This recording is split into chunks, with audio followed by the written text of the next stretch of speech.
Bonjour à tous, on est sur BusyBank. Aujourd'hui, il est possible d'investir dans l'immobilier tout en bénéficiant d'avantages fiscaux. Il existe un grand nombre de dispositifs le permettant et on s'y perd parfois un peu. L'objectif de cette vidéo, c'est de détailler ensemble la loi Pinel, une des plus connues, afin de vous permettre soit de découvrir le concept, soit de réaliser votre choix en toute conscience. En avant! Avant de commencer, il est important de comprendre pourquoi il existe des lois qui sont mises en place par l'État donc pour favoriser et accompagner le secteur de l'immobilier et l'investissement dans ce dernier. C'est parce que le bâtiment aujourd'hui c'est entre 10 et 20% de l'économie et donc autant d'emplois créés ou de richesses créées sur le territoire français. Le secteur du bâtiment, c'est un secteur qui, lorsqu'il est dynamique, crée autant de recettes fiscales, puisqu'il y a des taxes, donc la TVA sur les transactions, les cotisations sociales sur les salaires, et les taxes sur les transactions immobilières. C'est donc important de dynamiser ce secteur, et on peut résumer ceci par un dicton populaire, quand le bâtiment va, tout va.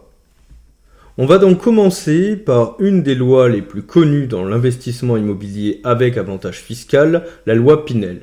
La loi Pinel, c'est à l'origine la loi Robien en 2003, qui a évolué en loi Cellier en 2009, puis en loi Duflot en 2013, pour enfin donner, suite à une proposition de la ministre du Logement Sylvia Pinel, en 2014, la loi Pinel qu'on connaît aujourd'hui. Toutes ces lois n'ont qu'un seul objectif, favoriser l'investissement immobilier via un avantage fiscal dans les secteurs où le marché est très tendu. Mais comment marche ce fameux avantage fiscal ? Il faut d'abord préciser que la loi Pinel s'adresse à des logements neufs que vous allez devoir mettre en location. C'est en effet un contrat que vous allez devoir signer, un engagement de mise en location pendant une certaine durée. L'avantage fiscal prendra donc la forme d'une réduction d'impôt en fonction de l'engagement que vous allez prendre. Sur la durée, l'avantage fiscal peut représenter entre 12, 18 et 21% si votre engagement de location est compris entre 6, 9 et 12 ans. Pour illustrer et mieux comprendre, on va prendre un exemple. Tom achète un appartement pour 200 000 € éligible à la loi Pinel. Il prend un engagement de location sur 12 ans. Cet engagement lui permettra donc de bénéficier de 21% du prix d'achat de ce logement sous forme de réduction fiscale, soit 42 000 €. Ces 42 000 € sont répartis pendant la durée d'engagement de location, soit 12 ans, et lui permettront chaque année d'économiser 3 500 € d'impôts. Le dispositif Pinel permet donc de bénéficier d'un avantage fiscal conséquent, qui s'inscrit dans la durée de 6 à 12 ans, mais il impose également des conditions. La première condition, c'est que le logement, pour être éligible à la loi Pinel, doit être situé dans une des zones dites tendues. La seconde, c'est que l'engagement de location doit être à minima de 6 ans. Le troisième, c'est que vos loyers seront plafonnés. Un loyer plafonné, c'est un loyer qui est minoré de 10 à 20% de ce qui se pratique sur le marché actuellement. Il faut également avoir en tête que le locataire d'une loi Pinel aura des conditions de revenus, donc un plafonnement des revenus.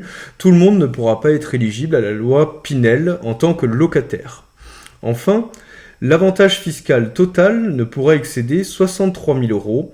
63 000 €, ce qui correspond à un bien d'une valeur de 300 000 €, avec un engagement de location sur 12 ans.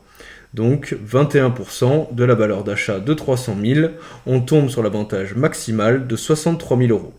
Ces conditions font sens dans le sens Pinel, puisque la loi a vocation à rendre le logement accessible au plus grand nombre, mais l'investisseur doit l'avoir en tête lorsqu'il fait un investissement de ce type. En tout cas, j'espère que cette vidéo vous aura été utile. N'hésitez pas à laisser en commentaire un des dispositifs que vous souhaitez qu'on voit ensemble. Je compte faire d'autres vidéos sur ce sujet qui est, je trouve, intéressant et passionnant, mais qui reste complexe et difficile à résumer en vidéo. N'hésitez pas à laisser un like ou à vous abonner à la chaîne pour d'autres vidéos. Et moi, je vous dis à la prochaine. Ciao!